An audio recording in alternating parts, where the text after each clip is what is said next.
everybody, I'm Scotty J. You are watching Rock Titan Music Television. This next guest is someone I have been looking forward to talking to for a very long time. She's a very accomplished actress and model. You might know her by some different names, such as Nurse Rosetta or Cold Ethel. But by any other name, she is Calico Cooper. What up? Hey. You sound like champion of the world. Yeah, right on, right? Oh, man. So, it's funny, not too long ago, I got to talk with Mr. Garric, and he gave me all the scoop on how the apple does not fall far from the tree. Well, today it certainly hasn't, because I'm out visiting on the Alice tour, and I'm talking to you from the tour bus, so the apple is very close to the tree currently. Now, does this tour bus have its own Wi-Fi? Yeah. All right. That's how you do it. That's how you got to do it nowadays. I mean, think about it. Nowadays, it's like our lives are so dependent on internet, and it's like, Right. When we first got the idea, you could have internet on a tour bus. It was like, yeah, but why, And now it's everybody's doing their taxes, and they're talking to their wives, and they're doing, you have to have it. So Right on. It's kind of new nature of the beast. Right on. Well, I definitely want to get into Beasto Blanco, and some of the fun things you've had going on there. But here we are. We are in the midst of the Halloween season. Does this particular holiday have any more special meaning to you versus any others, Because I know you all, in the family, get dressed up and whatnot. Well, I mean, we always...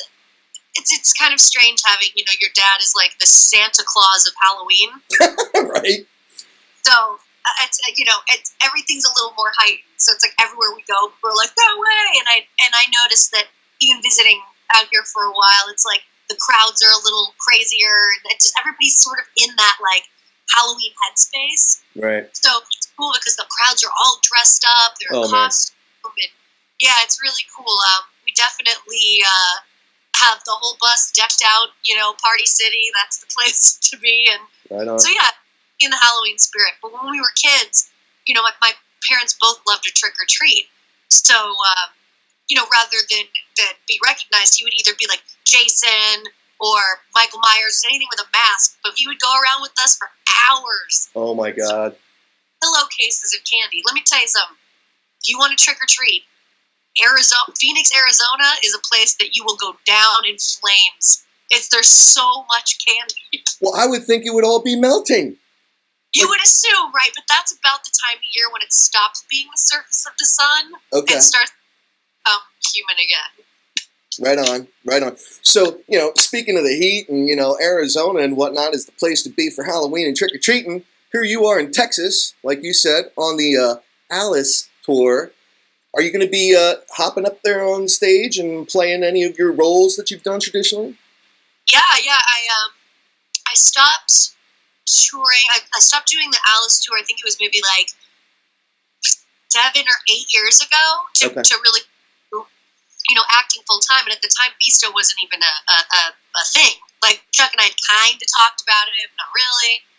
And so when I left to kind of spread my wings and see what I could do with that, this is all I'd done. I graduated high school and immediately started touring. So I mean, for 11 years straight, this was like my whole world. That's what wild. I mean? So, yeah, it's really interesting coming back and going, man, I miss this. I could do it in my sleep. I love it. I love it so much, and I love the Alice fans and everything, and they get so excited, which makes me feel good about myself, because I'm like, wow, like, you guys remember me. That's cool.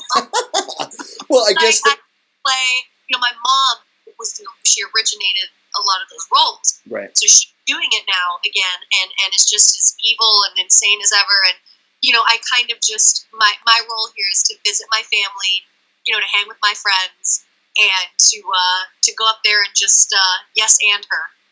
So, because I don't have to carry the show, the weight's off me. Right. So I just, whatever it is she's not doing, and just as crazy as I possibly can. That's awesome. That is so cool. So I guess that kind of, answered one of the questions that I was going to have for you is, when you're 18 years old, and your father comes to you and he's like, I want you to come out on tour with me. I guess that didn't take a whole lot of persuasion. That's something that you were chomping at the bit to do. Yeah, well, it was kind of in a weird time because I wanted to move directly from Arizona and I wanted to move to LA and start acting. Like I wanted to like dive right into like, I've always been an overachiever. I think that's a Cooper trait in general. We're just like, you say shoot over the moon, we're gonna hit Uranus.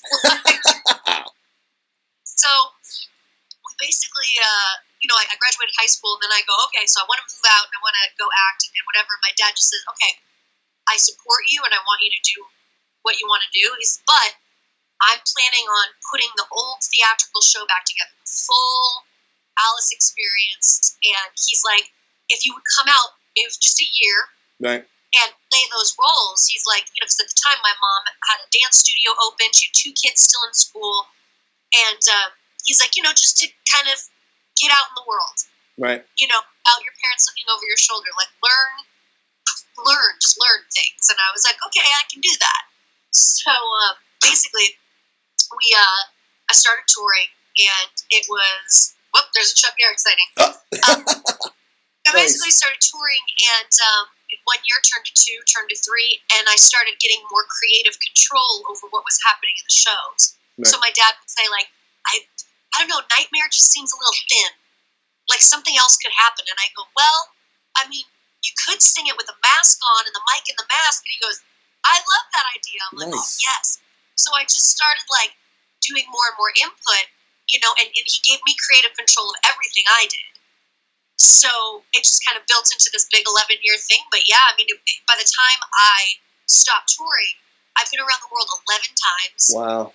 Yeah. And it actually probably was the best thing he could have done as a dad, because when I finally like planted in LA, I mean, I lived there the whole time I was touring. Right. But when like lived there, a lot of things lost their mystery. Okay. You know what I mean? So, like, oh, I've never done this or seen this, or like, ooh, that has some kind of like, temptation to it. It was more just like, oh, this is so lame. Like, I've done all this already and I've already gotten it out of the way. So I hit the ground running work-wise. Right Once on. I went to LA, like, ooh, I want to party and do all this stuff, I was just like, let's get on it. Right. All right. So, speaking of things that you hadn't done, obviously you had a lot of experience with your dad on the road and everything like that. And then all of a sudden, Brother Latham and Chuck Garric decide to start up a band of their own, Beasto Blanco.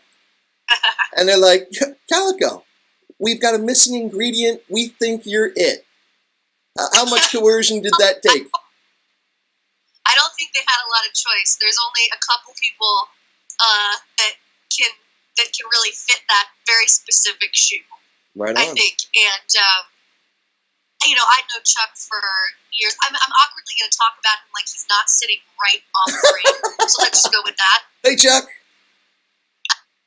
But I've known Chuck for years and years, right. And we'd always kind of tossed around the idea of like, he had all these ideas, and it was, and then the girl would sing here, and then the girl, and it was originally 2 girls. And I remember listening and being like, oh, that's a cool idea. That's a cool idea. And then it finally caught traction when he said, hey, come in. We're doing the first record, and I just want you to sing background on a couple songs. Now, right at the time, I just had like major ankle surgery. I just had like a bone taken out. So I was like gone on painkillers. Oh, wow. And I was just like having a rock and roll Tuesday. And I went in, and because of that, I think I didn't have a lot of like, oh, I hope they like the way I sing, or I hope, whatever. I got there, and he makes me comfortable, and Brother Latham makes me, so I was just like, I'm just going to let it rip. Right on. And that sound was sort of born out of that. Okay. It started with an I don't give a crap what I sound like thing, and it just really took shape. So over like the next, couple of records, and we're just finishing up, our 3rd studio one, it's really refined now.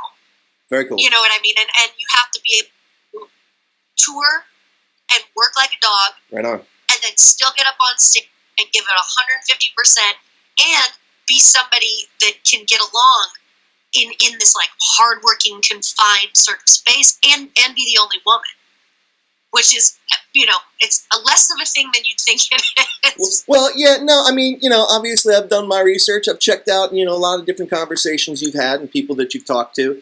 And, being in the hard rock world, in the metal world, being a woman, I suppose it can be a little bit different because, in the past especially, it had been so, predominantly men. But, what do you think of that? Do you see a change? Have you seen a change kind of taking place, or do you think it's still a space that's dominated by men? I think that Chuck and I were just talking about this, how rock and roll was rock and roll, and then we started putting these labels on it where it was like, okay, well, this is like black metal, and this is pop punk, and this is whatever, and I mean, I get it, that's an evolution of a music style, but like, with chicks and metal, it's sort of a hit deal right now, like you go through Hot Topic and you're seeing just as many girls on the front of the shirts as you are guys, and so I think it's a little less, in my experience, it's less about like the girl singer versus the not girl singer. I think it's like, where do we fall as a band? Right. Yeah. So it's like, you could say, Beasto Blanco is like, a metal band. Right. Well, right. But that's what I love about bands I love. You have a hard time defining them because think about a band, like a Clutch or like a, sure. Even an Alice Cooper. Okay, is he a metal act? Some kind of. Is he glam rock? Yeah. Right. Do you know what I mean? Yeah. I love artists and full genre. So about being a chicken rock, I think it's a really good time. It is. To be one. It is. I think it's a great time, and I think audiences respond really well. And I think it's definitely on a surge too, because I'm starting to notice more and more all men with a female frontwoman, right? Which I think is really interesting. And I remember when it was kind of like, oh my gosh, I can't believe they have a chick guitar player or a chick bass player. Like that's so today. Right. You know what I mean? Right. Yeah, but no, I mean, to your point, you've got like in this. Yeah. I kick ass. I can shred and I can like wail, and I'm over here. Yeah. No, right on. And I mean, and what you're doing with Beasto Blanco, I think is so cool, just with the theatrical nature of everything. Obviously, you can see everything, with your experience with your dad and Chuck's experience, seeing that Alice influence kind of come over, and I think it's great. And the nice thing about it is, in the entertainment world of music and rock and metal and all that stuff, I wouldn't say that it's something that's overly saturated, so it's something that's still unique and something that you've been able to make your own. I love it. I'll tell you why, because it's hard. Yeah. And if it was easy, everybody would do it. Yeah. Now, do you do your own choreography? Do you do all your own choreography and whatnot? Oh, yeah. Yeah? Because I don't think if that comes from a really weird place that I don't know if anybody would get. Right. And so, and it's not, like, choreography is a really a good word, but for me, I don't do the same show twice. I feel uncomfortable having choreography. So, like, in the Alan show, it was necessary because somebody was going to get their head cut off, like, if you were in the wrong space in the wrong time. But, like, with Beasto, that's all organic. Okay, so a lot of improv. Yeah. I don't know where I'm going or what I'm doing. I know what I'm singing, but like it actually kind of creates a cool electricity on stage because nobody really knows what I'm gonna do. Right on. I love it. I like the little bit on edge, like, don't come over here with that bat. Yeah. So when I caught up with Chuck last, you guys were coming off live from Berlin. That had just come out. And I know that you just had this tour this past summer, Monstrous Things. So that's all wrapped up. What are you guys doing now as a band? Are you guys working on new material? You thinking about a tour for, 2019 already? What's in the works? Oh my gosh. Well, when you have, like you were saying, we don't just have a band and a tour. We have theatricality on top of that. So it takes a lot of planning, a lot of bells and whistles. Right on. So basically, we're finishing up. We're done with the studio record. It's being mastered right now. Really excited about it. It's so cool. Nice. And I know that sounds like cheesy, but for me, it's so cool. I keep listening to it going, yeah, it's so rad. I'm excited about it. Nice. And it cool. Definitely gets, I know a lot of bands are like, if I have to listen to that song one more time, I'm going to shoot myself. But this stuff, whenever it comes up on my iPod, I'm like, yes. Just such good stuff. I'm really excited for people to hear it. And so you were planning a record coming out. We're planning a tour to support that. Okay. And we have a couple bigger shows that we haven't announced yet, like a package deal. Okay. With some people that, then I guess we're going to wait. All right. Check. That's whispering in my ear. Don't tell. No, I'm just kidding. We're doing the Mega Cruise with Megadeth. Yes. I was going to bring that up later on, but might as well touch on it now. Yeah, Mega Cruise. Yes. That's huge. That and have cool ensemble shows, so it'll be awesome. Very cool. Very, very cool. Now, I don't know if you can divulge this or not, and I know Chuck's there, but as far as this next album, are there going to be any other covers like what you did with Feed My Frankenstein? And the reason I'm bringing that up is because I wanted to talk to Chuck about that last time, because as Alice's daughter, I'm just thinking to myself, that could go one of two ways, I'm thinking. It's either, no, she doesn't want to touch that because that's like her dad's, or maybe it would be really, really cool to put a different kind of spin on it because, a lot of bands are, taking a great, awesome classic rock song and kind of making it their own. And you guys definitely did that with Feed My Frankenstein. How did you feel about doing that yourself? Totally just being transparent. When I first heard the idea, I privately was like, oh, this is not good. Because I so wanted, part of the reason that I said, yes, I'm all in with Beasto is because I really feel like those are my people. Those are that's my sound. This is the type of story and the type of songs I want to sing. Sure. And I just see how that was going to work. And I just felt like we didn't need it. I was like, I love this band. We're so talented. I just don't think we need the cover. And Chuck had a really good point. He was like, there's something undiscovered in this song.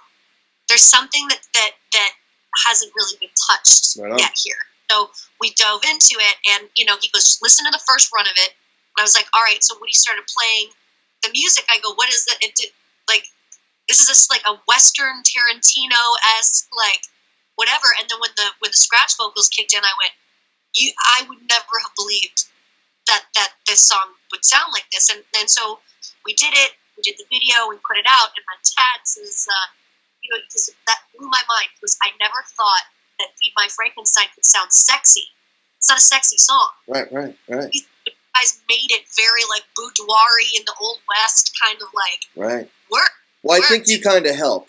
You do kind of help with the sexy part of it, But I mean, the guys really did have a vision of they go, this can work, and not in a way where it looks like we're like, hey, we don't have any ideas, so we're just going to do this. Sure. It was very thought out and very. It was. If you're going to pick from the Alice catalog, it's so big, and it's so cover. If you had been like, oh, let's do Pain, or let's do this or that, because I love those songs, but they really that fits so specifically with Beasto. I feel like that it was just like a no-brainer that we were going to do that. You think you'd ever do it again? What, to cover another one? Yeah. Get one. Yeah. I think you get one. We do live stuff all the time. Like last night, we did a jam, just like a night off jam with the guys from Alice Cooper, and just played this really cool little local bar. But we'll do jam songs there, and we'll cover songs like that. But I think it was the tip of the hat, to Alice and for everything that this organization and he has done for all of us. Right. But I think now we've definitely caught a different wave, and you're starting to see less and less Alice shirts at the show and more Beasto shirts at the show. Right on. Loyal Beasts. Loyal Beasts. We've done it. Yes. You got a great Loyal Beast core.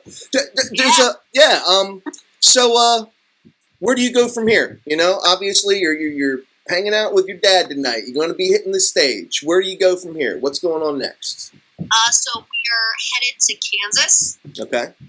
Yes. And we'll do I think a couple of shows there, and then I take off from there. I leave these guys, and I go up to Albany, where I'm making a short. It's like a short form horror thing with Dennis Dunaway, my dad's original bass player. He'd asked me if I would step in and play this character that he envisioned in this song called Cold Cold Coffin, and it's basically about this the young woman that marries a much older man, and sort of the song is like, he's like, I know what you're up to, and her whole thing is like, why can't you just like accept the fact that I love you? And he's like, no. And so it's a cool switch of like, you think I'm the bad guy, but am I?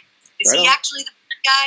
Is it impossible that this could work? So it's like one of those cool stories. But we're staying in this old castle in Albany. It sounds like a blast. So I'm excited. Very cool. How have you been balancing the acting? And I'll let you go because I know you got to get going here. But, you know, your acting career, you know, it's got to be keeping you busy too. How are you balancing that with the music? So well. And I'll tell you why. Because it's once you get to a point of like, I know what I want to do. And I know who I want to do it with. And so I think when you love something so much, like I wanted to act so badly. And in the 10 years I was out in LA, like pound of pavement, like everyone, you know, I wasn't really using my last name because I was uncomfortable doing that. It just felt like, why then do it at all? Why not just sit at home and do a reality show? Like why? Right on. So basically, once I let it go and I go, you know what? I'm really starting to enjoy Beasto. I'm really starting to enjoy, like, I remember loving being on tour. I remember loving doing the stage show. The minute I let that go and said, I'm going to focus on this thing that I really am loving, all of a sudden, I got pelted with acting jobs. I'll bet. Well, that's great, though, because it keeps me really busy. And you know, anytime I get to put on someone else's skin, literally or figuratively, I'm excited about that. Has Tim Burton come a-calling to you? I mean, you know, because your dad's worked with him, you know, and obviously he's in Hollywood Vampires with Depp, you know, and it seems like if Depp's not doing another Pirates of the Caribbean movie, then he's definitely doing a Tim Burton movie, you know? And you... I have a Burton-esque look. I have those big, crazy eyes. Well, I'm just saying, you've just, with your background and your skills and your looks, I mean, it would be so quintessential for one of his movies. Seriously, it would be so perfect. Is something like that ever been approached? Yeah, this is like actually an awesome conversation piece because I was just having this conversation with someone. They go, why don't you just call up Johnny, or why don't you call up, you know, any of these people that you're around all the time and just be like, hey. And I used to think it was because of pride or because I was like, no, like I want you to like see that I legitimately can act, like I can do it. And that stopped being the case when I had a great opportunity. I sat down and I was talking to Woody Harrelson. Oh, wow. And just at a dinner party. And he says, you know how it worked for me? He goes, I knew everybody. I knew everybody in the business before he broke. Right. Like, and he said, nobody was going to hand me anything, even though I knew everybody. And he says, once you're in the room, though, if your agents or managers can get you in the room, that means that you got there yourself. Right. Turn in a great audition. Now, if it's between me and some other girl, I'm going to get that job because I know you. Sure. But getting in the door, that's you. And it's almost like these people busted their asses to get where they are. And it's kind of like this underlying thing of like, no, nobody rides for free, dude. If you can work and get to a place where they're calling you in for Farrelly Brothers movies or calling you in for, you know, network television show, like that's where I'm at now. Right on. Once I walk home, the casting director goes, I booked you on Hawaii 5-0, or I booked you on whatever. That's when you can start going, okay, and using that weight a little bit when I go, oh, I see that Johnny Depp's producing this. I love to do this, but I'm already in because of my work. Right. So I feel moving from there, you know what I mean? Very cool. Oh, that is so awesome. Well, Calico, I want to be sensitive of your time. It has been a blast talking to you. And, oh my God. Yeah, I mean, I got to see you guys live, you know. I'm just outside Philadelphia here, you know, so next time you guys are in the Jersey, Philadelphia region, you know, I gotta see you guys. That's our stomping grounds. You know, we're actually planning on a tour right now, and it is headed dead nuts your direction, so. Well, we got to catch up then. Absolutely. You know, and I know I'm going to be catching up with Brother Latham not too long, too, so I'll be able to get his spin on things. So I got Garric's, now I got Calico's, you know, and we'll get Latham, so this should be very, very cool. None of them will sync up, I promise you. Yeah. All right, so everybody, here we are with the amazingly talented and beautiful Calico Cooper of Beasto Blanco. Everybody, make sure you go check him out. We need to add to this loyal Beast family. Yes. Yes. I'm Scotty J, Rock Titan TV. We are out.